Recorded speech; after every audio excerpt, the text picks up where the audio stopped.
everybody. Welcome to the clubhouse. I've got a big surprise for you.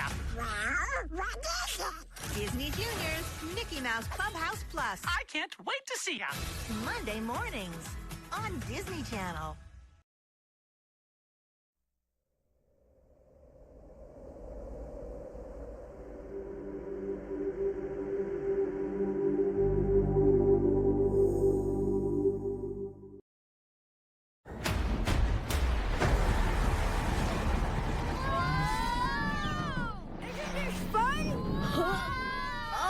I think I'm more of a land mammal. Brace for impact! Whoa. If we're going into that jungle, we need to suit up for the job. Whatever this island throws at us,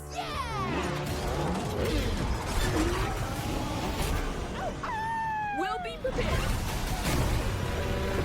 We are so not prepared! Run! I am ready! I'm a bulldog! This is as fast as I can go! This summer, Dino Island is the greatest discovery in the world. I'm Rex. Why don't you let me show you around? Yeah! Welcome to my home sweet home. Whoa! It doesn't have a big screen TV or Wi-Fi. Ah, That's just my iCloud. He's always watching.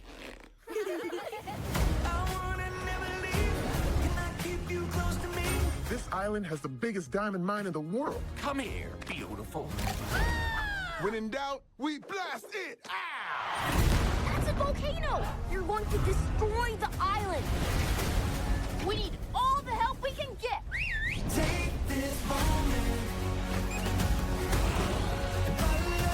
Witness a big screen event Stay cool, little doggies. of prehistoric proportions. We've got an island saved.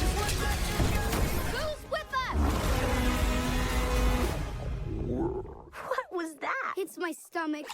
Those baby dinosaurs ate all my pup treats. Oh, come on! no dino's too big, no pup's too small. I can do this.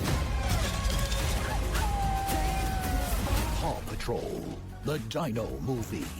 No fair! I want a dinosaur BFF. Best friends forever. Oh, ow, ow, ow, ow, ow. Okay, stop, never mind.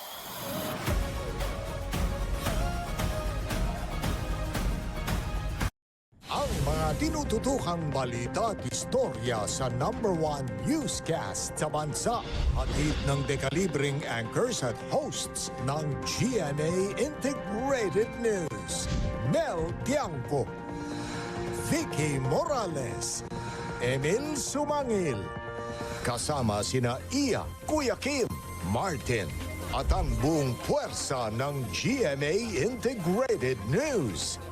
Team 24 Oras. Reporting for duty. Weeknight, 6:30 p.m. Ngayong lumalamig ng panahon, patok ng masabaw at mainit na pagkain. Oo, tama Kuya Rafi. Oh. Tinanong namin ng netizens, ano ang paborito niyong pagkain ngayong sweater weather? Para kay Wilma Kachin, arroz caldo na maraming luya ang paborito niyang pagkain tuwing malamig ang panahon. Yun, pantanggal sipon din yata Oo, yun eh, para, no? mukhang para sa atin. Correct. Ang sabi naman ni Poying Poying ay miswa na may sardinas. Si Jeneline Libed naman, pares na hindi matabang at puro balat ng baka. Paborito naman ni Sunny Calooy ang tinola na bagong katay na manok at may unlimited rice. Sarap!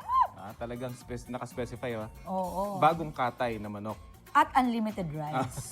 Rice is life. Para nga naman malambot, di ba, yung karne. Ikaw diba? ko yan, paborito mong kainin pag Actually, ganito. yung kwan din tinola rin eh. Tinola. Oo, na maraming luya. Na maraming luya. Correct. Kailangan natin ng luya ngayon eh. Oo, Malamig ang panahon, kaya yung boses natin. Matapos yung concert mo kagabi, di ba? Birthday kasi ni Maring Connie Oo ngayon. nga, happy birthday, partner! Cute kung titingnan, kaya tiyak na swak ang halaman na ito para sa mga plantito at plantita. Ito ang peyote cactus, pero babala ng Philippine Drug Enforcement Agency o PDEA. Hindi lang bawal, kundi illegal itong gawing ornamental plant. Meron daw kasi itong chemical substance na lubhang delikado na kung tawagin ay mescaline. it is a substance that is classified as a dangerous drug base doon sa ating United Nations Convention on Psychotropic Drugs.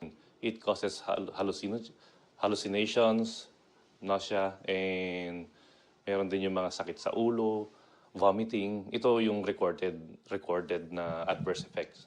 Wala pa naman daw reporte na paggamit ng peyote cactus sa bansa, pero mahigpit daw itong minomonitor ng PDEA, lalo't may impormasyon silang ibinebenta ito online. We sent out this advisory to warn the public, especially mga kabataan ho natin, dito sa mga masamang epekto ng paggamit ng peyote. Nakakuha tayo ng sample ng cactus, and we also tested the plant for chemical substance. Agad daw i-report ang sinumang nagmamay-ari ng nasabing halaman dahil hindi basta-basta ang parusang life imprisonment at multang aabot sa 10 milyong piso para sa sinumang mahuhulihan nito. If you're just displaying that, that's already possession.